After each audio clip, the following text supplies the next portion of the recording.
Hola, muy buena tarde, estudiantes de Prepa en línea CEF. Bienvenidos a esta segunda sesión de su módulo número 14, El Universo Natural. Les recuerdo, mi nombre es Francisco Javier Camacho Flores y en esta semana estamos revisando los recursos de nuestra unidad número 1, Materia y Energía. Ahora bien, me da gusto de que se hayan conectado. Por favor, sí, a mí me aparece la cámara de alguien de la marca de la computadora Dell. Si pudiera escribirme su nombre por medio de el chat, sería mucho mejor. Hola Ivonne, bienvenida a esta sesión del día de hoy. Gracias para poder ubicarla. Si puede de preferencia que aparezca en el nombre de la pantalla para saber quién se está integrando. Sí, para saber quién se integra, pero muchas gracias por la aclaración, Ivonne. Ahora bien, en la sesión del miércoles pasado, creo que hablamos acerca de los alcances de nuestra actividad integradora número 1 y también hablamos sobre algunos inconvenientes que podríamos tener al realizar esta actividad, diferentes formas de cómo realizar el video. Recuerden que es muy importante que realicemos por cuenta propia cada uno de esos dibujos y que también un video de al menos de 3 minutos de duración, entre 3 y 5, eh, saliendo nosotros a cuadro. Eso es importante. Nosotros no tenemos por qué aprendernos de memoria lo que vamos a decir. Para ello vamos a hacer uso de un guión escrito. El miércoles pasado, que hablábamos de esta actividad integradora 1, nos quedamos pendientes de profundizar respecto de nuestra actividad integradora número 2. Así es que el día de hoy vamos a abordar esta actividad. Les recuerdo, si tienen alguna duda, ustedes pueden escribir directamente por medio del chat de esta plataforma Zoom o bien tomar el audio y realizar su pregunta de forma directa. Se está generando un video de la sesión del día de hoy. Ustedes pueden, cuando consulten sus videos, escribir por medio del chat de esta plataforma. Claro que sí, el día de hoy hablaremos sobre nuestra actividad, de nuestra actividad integradora número 2. Para allá vamos, Ivonne. Si tienen alguna duda al revisar el video, por favor escriben esas dudas en la sección de comentarios y lo más importante, recuerden, es que sigamos las normas de comunicación virtual. Es importante que nos quede claro el propósito de nuestro módulo número 14, el cual es reconocer las características del pensamiento científico que sustenta a las ciencias experimentales. Ya nos dimos cuenta que en esta semana estamos abordando una ciencia experimental muy importante que es química. Estamos hablando también a algunos conceptos físicos, por supuesto que sí. En las siguientes semanas estaremos abordando compuestos, temas relacionados con ecología, con biología, con la ecología, con nutrición, con bioquímica, y todas estas son ciencias experimentales. ¿Por qué ciencias experimentales? Porque los conocimientos científicos que se obtienen es a partir de la aplicación del método científico experimental. ¿Ok? Ahora bien, para todas estas ciencias se aplica el método científico experimental y se obtiene conocimiento científico. ¿Y qué relación tiene con el pensamiento científico? Bueno, el conocimiento científico nos lleva al desarrollo de ese conocimiento científico. Es decir, las teorías, las leyes que ya han sido confirmadas y comprobadas nos sirven como base de ese conocimiento científico. ¿Cómo se ha obtenido todo este conocimiento? Bueno, a través del estudio de nuestro universo. Y al hablar de universo, no estamos hablando de las estrellas, no estamos hablando de los planetas, estamos hablando de los fenómenos naturales que ocurren a nuestro alrededor, de la lluvia, del día, de la noche, de la luz, fenómenos que pasan en mi cuerpo, como la respiración, la nutrición, el que yo duerma, el que yo corra, el que me desplace. Esos son fenómenos naturales. Yo puedo ser mi propio universo, otro ser vivo, o el lugar donde yo vivo, donde coexisto con otros seres vivos. Ese es nuestro universo natural. ¿Y cómo lo vamos a comprender? Bueno, tenemos que conocer esa interrelación que existe entre materia y energía y para ello en esta primera semana estamos conociendo lo que es la estructura más pequeña de la materia. La siguiente semana aprenderemos acerca de la energía y sobre todo de lo que son los tipos de energía. ¿Ok? Ahora vamos a pasar a nuestra actividad integradora número 2, que es muy importante. Si tienen alguna duda de nuestra actividad integradora número 3, por favor, revisen el video del miércoles pasado y, no obstante, perdón, de nuestra actividad integradora 1, al final de esta sesión, una vez que expliquemos la actividad integradora número 2, si queda alguna duda, por supuesto que podemos abordar nuevamente algún aspecto sobre el cual se tenga algún tipo de duda. Para nuestra actividad integradora número 2, llamada la materia, ¿cuál es el propósito de esta actividad? Vamos a identificar las propiedades y los estados de la materia, así como las leyes que están relacionadas con ella, para reflexionar sobre los fenómenos que se presentan en nuestra vida cotidiana. Para esto, ¿qué es lo que nosotros necesitamos? Identificar los estados de la materia y las fuerzas que intervienen en ellos, conocer las propiedades de la materia y comprender la ley de la conservación de la materia y cómo es que ésta se aplica. ¿Qué es lo que vamos a entregar? Un documento en Word con cada uno de los rubros que se nos están solicitando. Y para ello, aunque nuestra actividad de este documento que nosotros vamos a subir no se nos está, no, exigiendo una portada que sea evaluable, yo les recomiendo que todas, absolutamente todas sus actividades tengan una portada, debido a que hace más formal la entrega de todas nuestras actividades. Para esta actividad, vamos a ingresar al simulador y vamos a hacer clic en la opción de estado. Ahí nosotros podemos seleccionar entre átomos como el neón y el argón y moléculas del oxígeno y el agua. ¿Qué es lo más importante en esta sección dentro de este simulador? Que nosotros observemos cómo es que se comportan esas partículas, cómo se comportan en estado sólido, cómo es que estas partículas se comportan en estado líquido. ¿Será el mismo comportamiento que tienen las partículas cuando se encuentran en estado gaseoso? Eso es lo que nosotros vamos a observar. También algo muy importante. Cada que ustedes estén experimentando en una parte del simulador, por favor tomen impresiones de pantalla para poderlas integrar dentro de lo que es su documento. Que quede evidencia que ustedes están ingresando a este simulador y que se encuentran experimentando. Eso es importante. Después nosotros vamos a describir en una cuartilla las características de los estados de la materia que nosotros estamos observando. Sobre todo el comportamiento que les menciono, el comportamiento de estas partículas.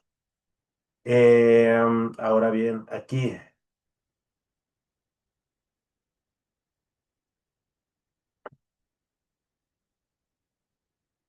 vamos a colocar en la descripción que nosotros hagamos las temperaturas de fusión que están presentando, por ejemplo, el neón, el argón, el oxígeno y el agua en grados Celsius. En la parte del simulador nosotros podemos cambiar entre diferentes temperaturas. Existe Celsius, Fahrenheit y escala Kelvin, que es una escala absoluta. Después vamos a cambiar, y es muy importante que nosotros identifiquemos esas temperaturas a las cuales existen estos cambios de fase. Vamos a pasar después en la parte del simulador a la sección de cambios de fase y vamos a tener un pequeño reactor. Ahí es muy importante. eh, Podemos nosotros aplicar calor y frío a voluntad. podemos enfriar ese reactor, podemos calentar ese reactor. ¿Qué es lo que pasa si yo tengo una molécula o tengo un átomo y le doy mucho calor? ¿Qué es lo que pasaría? ¿Le puedo dar un calor infinito o no? ¿Qué es lo que pasa con el reactor?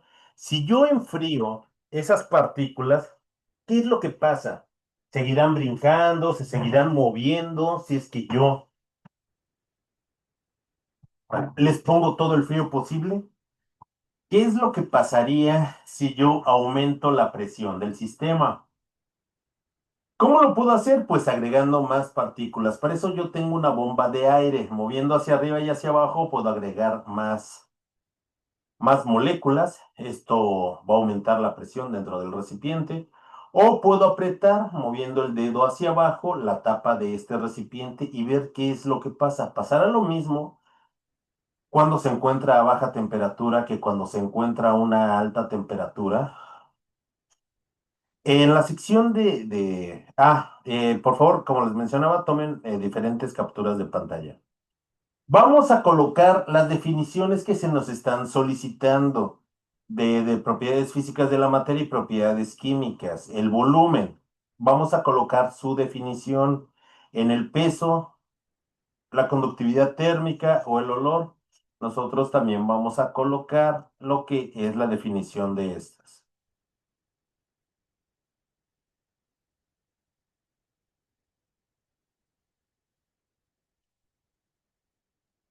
El objetivo de utilizar el simulador es comprender qué es lo que pasa con el movimiento de esas partículas. Cuando tienen mucha energía o cuando tienen poca energía, ¿se comportarán igual? ¿Qué es lo que pasa cuando esas partículas o moléculas tienen demasiada energía? ¿Qué es lo que pasa con el recipiente? ¿Qué es lo que pasa si yo aumento la presión? Sobre todo ese comportamiento para poder comprender lo que son los estados fundamentales de agregación de la materia. Eso es lo que nosotros vamos a observar mediante el uso de este simulador.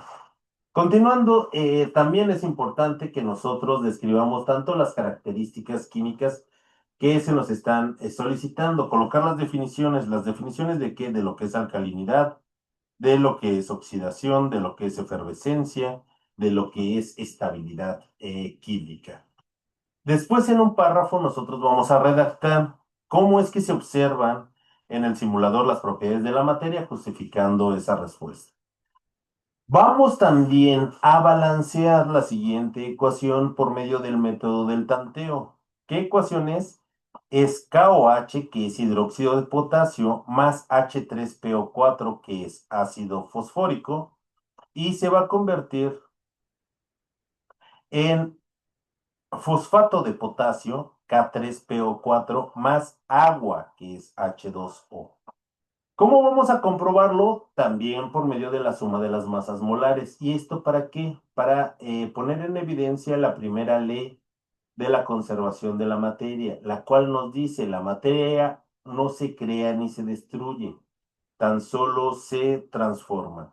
Y finalmente vamos a redactar una conclusión acerca de lo que hicimos nosotros en el simulador y también de cómo es que por medio del balance de una ecuación, se pone en evidencia la ley de la conservación de la materia.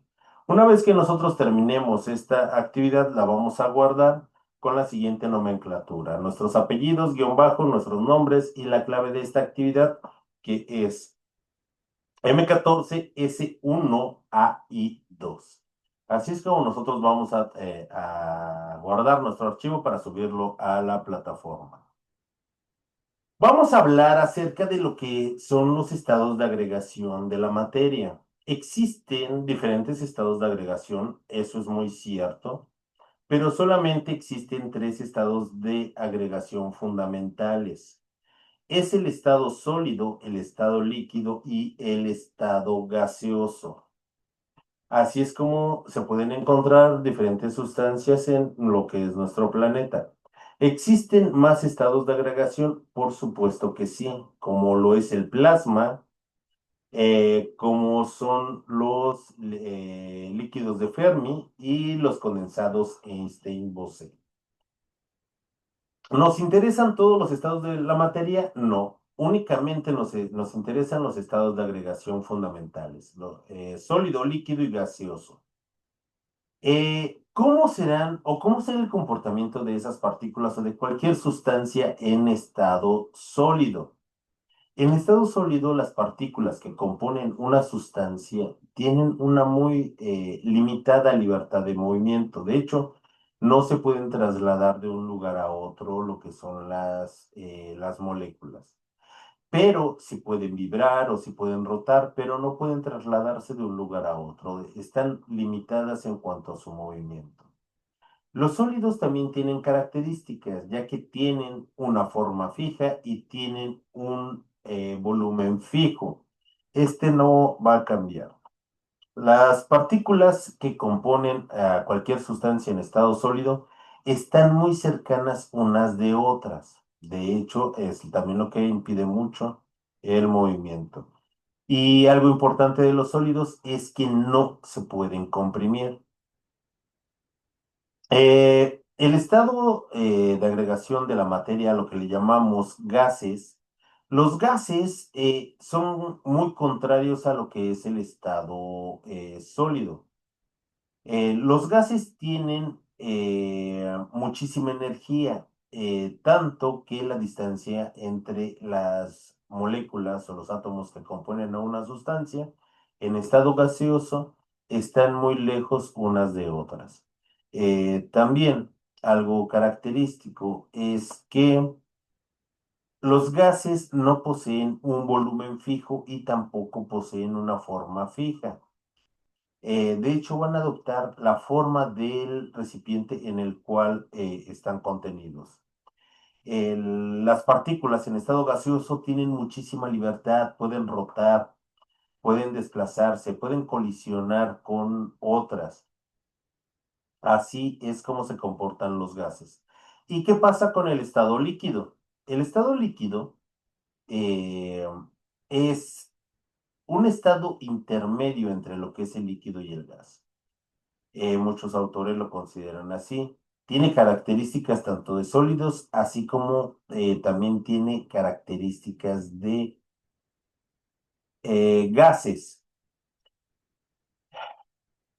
Los líquidos se caracterizan porque tienen un volumen definido, al igual que los sólidos, pero los gases no. Los líquidos y los gases no tienen una forma definida. Adoptan la forma del recipiente en el cual están contenidos. Algo que también tienen los líquidos, al igual que los sólidos, es que los líquidos no se pueden comprimir. Las partículas que componen a los líquidos sí están muy cercas unas de otras, pero se permiten el libre movimiento entre las partículas, pero de una forma ordenada. Esto es lo que hace que los líquidos se comporten de esta forma, pero también tienen características tanto de sólidos como de gases. Estos son los tres estados de agregación de la materia. Eh, um, es- los otros estados que había mencionado no son estados de agregación fundamentales, tienen características propias, sí, pero ¿por qué solamente también vemos estos tres estados de agregación? Porque son los más comunes que nosotros tal vez utilizamos a diario para nuestras actividades.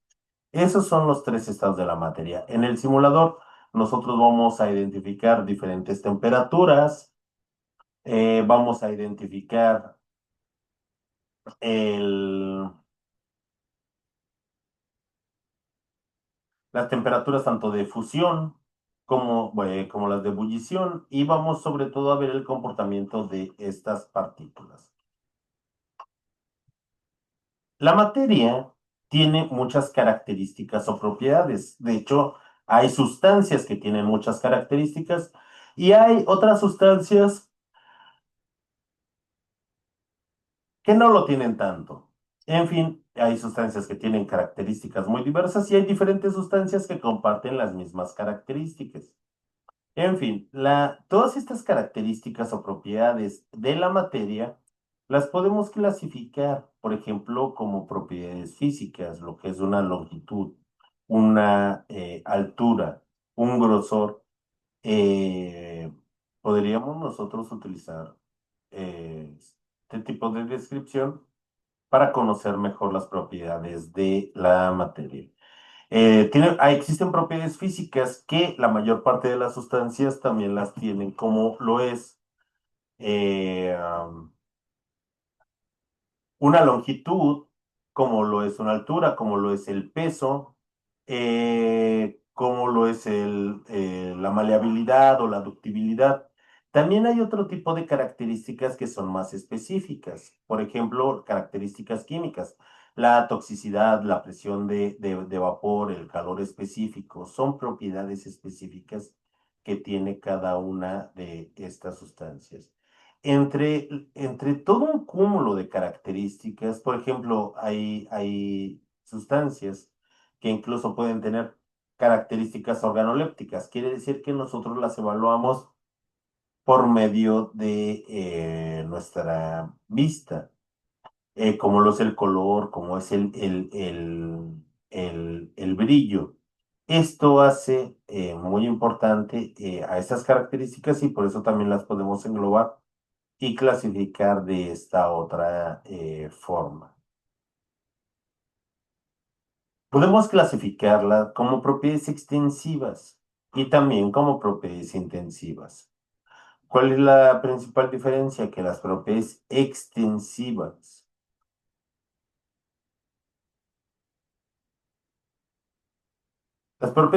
perdón, las propiedades extensivas dependen de la cantidad de materia que tenga una sustancia. Por ejemplo, imaginen que yo tengo una regla de metal, una regla de aluminio de 30 centímetros. Y si tuviera la fuerza para poder partirla a la mitad, imaginen que puedo partir mi regla de 30 centímetros exactamente a la mitad. ¿Qué es lo que voy a tener? Pues voy a tener dos fragmentos de 15 centímetros. Pero cuando yo rompo esta regla, ¿qué es lo que pasa con los fragmentos? Los fragmentos de aluminio se cambian a oro. El aluminio, por ejemplo, se desaparece y se quema. Eh, es importante que nosotros notemos esta clasificación porque más adelante puede ser importante si es que ven algún tema relacionado con la termodinámica. Algo que también debemos de precisar, las propiedades intensivas no dependen de la cantidad de materia que tenga alguna sustancia. Eh,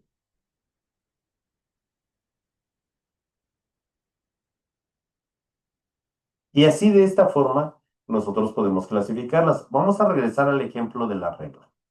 Entonces yo tomo una regla de aluminio y la parto exactamente a la mitad, pues voy a tener ahora dos fragmentos de 30 centímetros perdón, de 15 y estoy cambiando esas propiedades extensivas, estoy cambiando la longitud de esa regla. Ahora imaginen, por ejemplo, pero ¿qué va a pasar con uno de los fragmentos de tela? Pues es aluminio, el aluminio en la actualidad es bastante costoso y así es que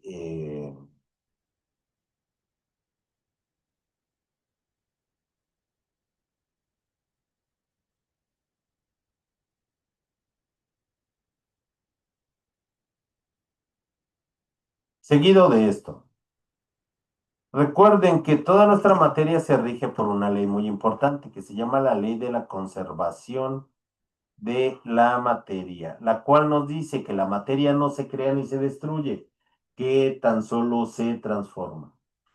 ¿A quién se le atribuye principalmente esta ley? Se le, Se le atribuye a Antoine de Lavoisier.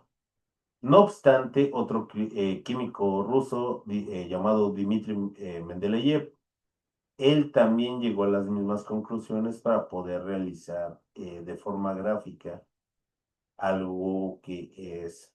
muy sencilla. Por ejemplo,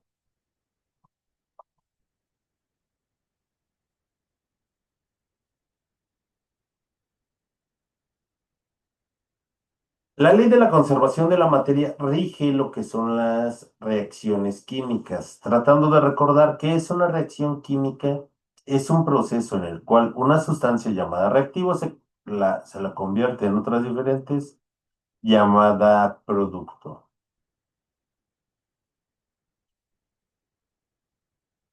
Cuando nosotros observamos una ecuación química, por supuesto que se encuentra dentro de los conocimientos, pero tal vez nos dé miedo abordar algún tema en particular.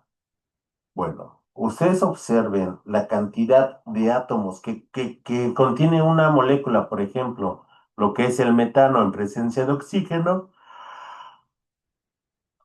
el gas se va a quemar en una reacción de combustión y va a producir otros dos elementos importantes. Va a producir, por ejemplo, lo que es dióxido de carbono y agua. Estas moléculas son diferentes a aquellas que les dieron origen.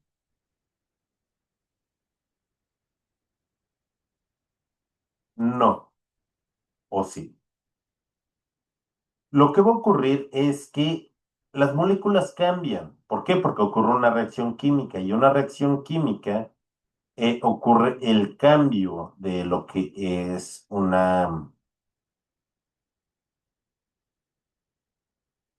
espacio donde existe esa comunicación o esa interacción. Ahora, si queremos preservar un indicio, eh,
Existen diferentes tipos de reacciones químicas. Existen reacciones de descomposición, existen reacciones de sustitución, de doble sustitución. Recordemos que nosotros no podemos observar lo que pasa a nivel atómico. Cómo es que los átomos rompen sus enlaces para poder formar enlaces nuevos. Existe un enlace de tipo sólido, perdón, un enlace covalente, un enlace metálico y un enlace iónico que son los que se ponen de manifiesto en las reacciones químicas. ¿Cómo nosotros podemos simbolizar lo que pasa en una reacción química? Bueno, eso lo hacemos.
Lo siento, sí, sí tengo problemas con mi audio, espero me estén escuchando en este momento de una mejor forma. Les mencionaba, existen reacciones químicas. Las reacciones químicas las podemos simbolizar por medio de ecuaciones químicas. Las ecuaciones químicas nos representan lo que pasa en esa reacción a nivel atómico. Como nosotros no podemos observar cómo es que los átomos rompen sus enlaces y forman enlaces nuevos,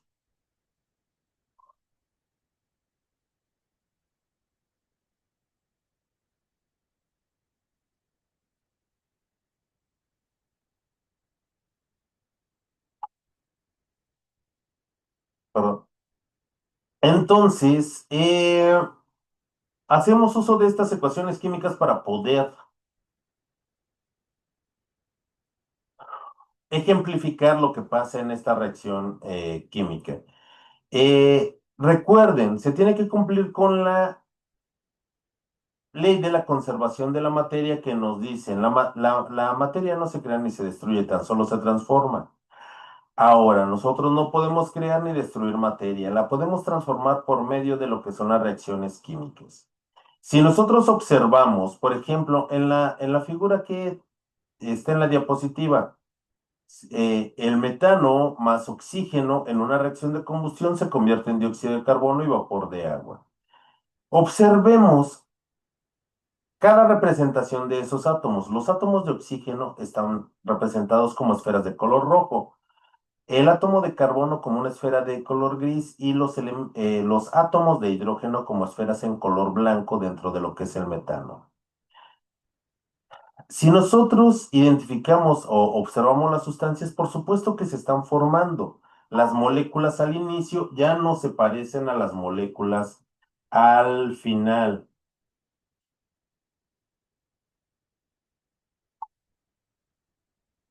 ¿Por qué? Porque existe una transformación de la materia. Pero si observamos átomo por átomo, ¿existe un átomo de carbono al principio? Por supuesto. ¿Y existe un átomo de carbono al final? Sí. Existen cuatro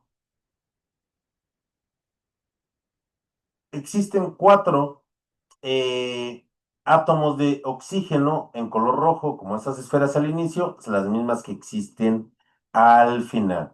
Existen cuatro átomos de hidrógeno al inicio, también existen al final, solo que formando sustancias nuevas. Nosotros no estamos creando ni destruyendo materia, únicamente lo que ocurre es que ésta se transforma. Ahora bien, recuerden, existen diferentes tipos de reacciones químicas. Existen reacciones de síntesis, existen reacciones de sustitución, de doble sustitución, reacciones de combustión. De acuerdo a cómo se presentan, existen reacciones de precipitación, existen reacciones de acidificación, existen reacciones de sustitución por reactivo. Existen muchos tipos de reacciones químicas. Lo importante es que nosotros aprendamos a identificar cómo es que que existen diferentes tipos de reacciones que cambian las sustancias al formar enlaces nuevos, que las ecuaciones químicas nos representan lo que está ocurriendo en una reacción química, que existen formas particulares respecto de los símbolos químicos.